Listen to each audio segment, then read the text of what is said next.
12 smart habits that will save you time. Now, let's begin. Number 1. Parkinson's Law. Way back in the 1950s, an author and historian named Cyril Parkinson developed a theory that changed the way we manage time. His idea, which he called Parkinson's Law, affected all kinds of administrative operations around the world. His law basically states that work expands to fill the amount of time available. Let's say you have to write a few emails. Normally, this would only take half an hour. But what if that's all you have to do today? Well, Parkinson's Law tells us that a small amount of work can take far more time than it's supposed to, as long as that extra time is available. Since Parkinson published this idea, several other theorists have added to his work. One observed that your responsibilities don't just expand, they also contract when time is limited. Another explained that extra time delays productivity by giving you an excuse to fall further behind.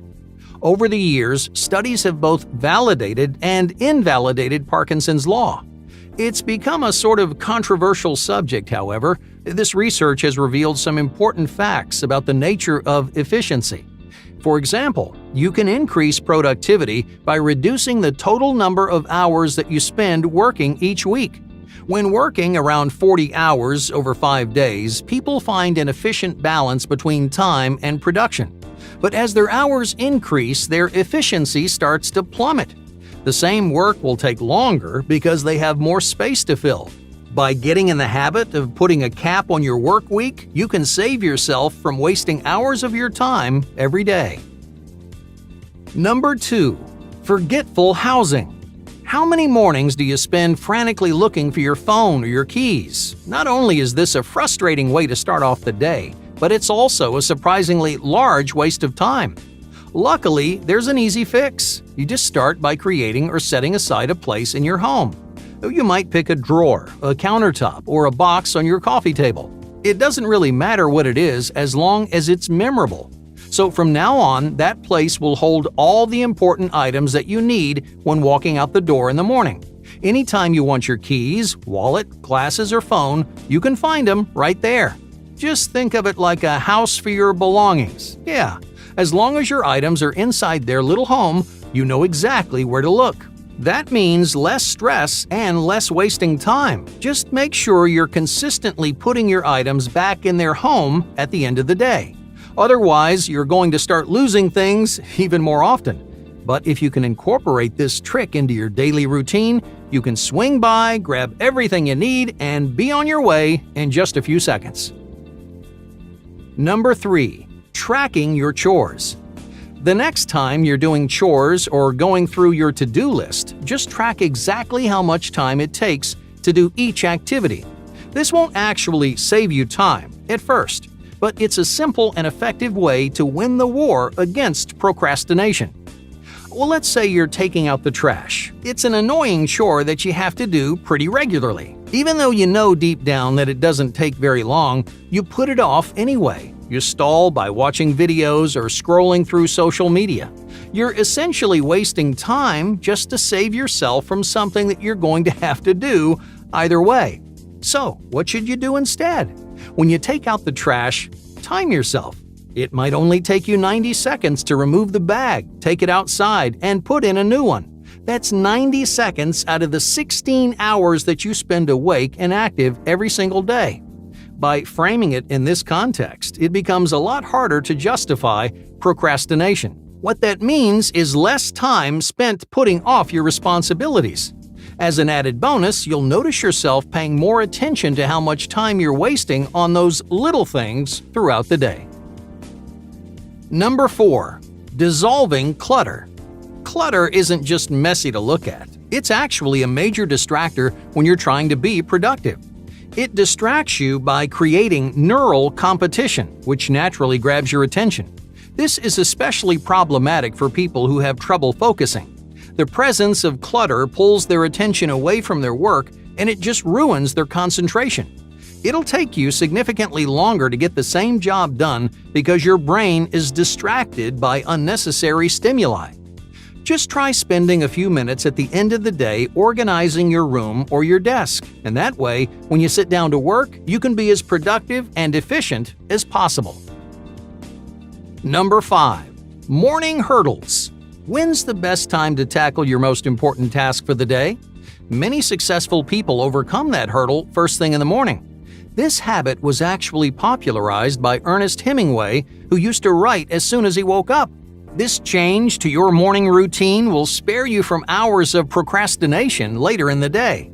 It also increases the pace of your work because you know your most challenging task is already behind you. Number 6. Consistent follow-ups. Anytime you delegate a task to someone else, get in the habit of following up.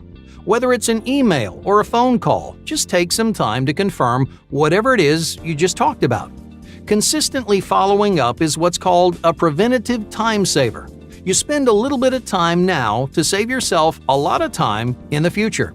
Imagine you just met with someone about a project that you're working on.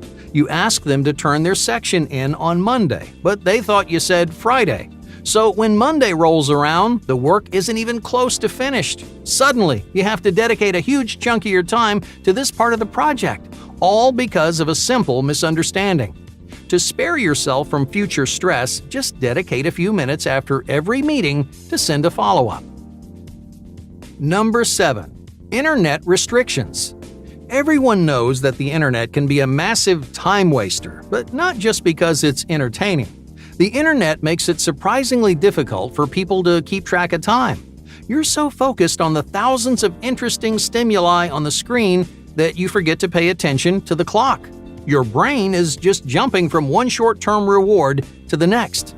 If you're not careful, hours can fly by in the blink of an eye. So to keep this distractor from taking over your day, just make a habit of limiting your internet usage. Number 8. Tackling immediate issues. If something's going to take less than 15 minutes, just do it right away. Don't bother putting it off or writing it on your to-do list. These tiny responsibilities, they just aren't worth scheduling. They're just going to clutter your day with random busy work. So as soon as someone asks you for something, just get it done. Whether it's sending an email or forwarding some documents, immediate action is almost always the most efficient strategy. That way, you have one less thing to worry about as the day goes on. Number 9. Dead time. Have you ever noticed how many small pockets of time just pop up throughout the day? Well, let's say you have an hour-long meeting at noon, then an important phone call at 1:15. So what do you do with that 15-minute gap in between? Well, most people will let it go to waste, which is why these tiny increments are often called dead time. On its own, dead time doesn't seem that important, but each 5, 10, or 20-minute break really does add up. At the end of the day, you might have spent hours just waiting around, doing nothing. You can easily fix this by choosing how you'll spend your dead time at the beginning of the day. You'll be amazed at how much you can get done in the space between your normal responsibilities. Number 10. Embracing predictability. You don't need to be creative or spontaneous with every single thing you do. Some things are better left predetermined, especially when it's something that you do all the time. Eating breakfast, that's a good example. You can save time by eating the same healthy meal every morning. It'll always taste great and give you energy, so why ruin a good thing? It takes much more time to change your routine than it does to repeat it, so don't be afraid of a little predictability. Number 11. Social meals. Instead of watching TV while you eat, use your meals as an opportunity to socialize. Social interactions are something you should do almost every day, and not just because they're enjoyable, but also because it's good for your mental health. Eating happens to be a great excuse to bond with the people around you, so you can maximize the efficiency of your meals by eating and socializing at the same time. Number 12. Batches of errands. You can save yourself quite a bit of time and money by doing your errands in batches. Well, let's say, for example, that you need to run to the store, buy some new shoes, and get some money from the bank. What's the most efficient way to get these errands out of the way? Well, a lot of people decide to do them one by one. They drive to the store, and then they drive home. A couple hours later, they go pick out some shoes and then head home again. And they do the same thing with the bank. And without realizing it, you manage to make 3 small errands take up an entire day. Instead, cluster your errands together. Find an area where you can do all 3 so you can knock them out in one sitting. This strategy takes significantly less time and will free up the rest of your day to do something more productive.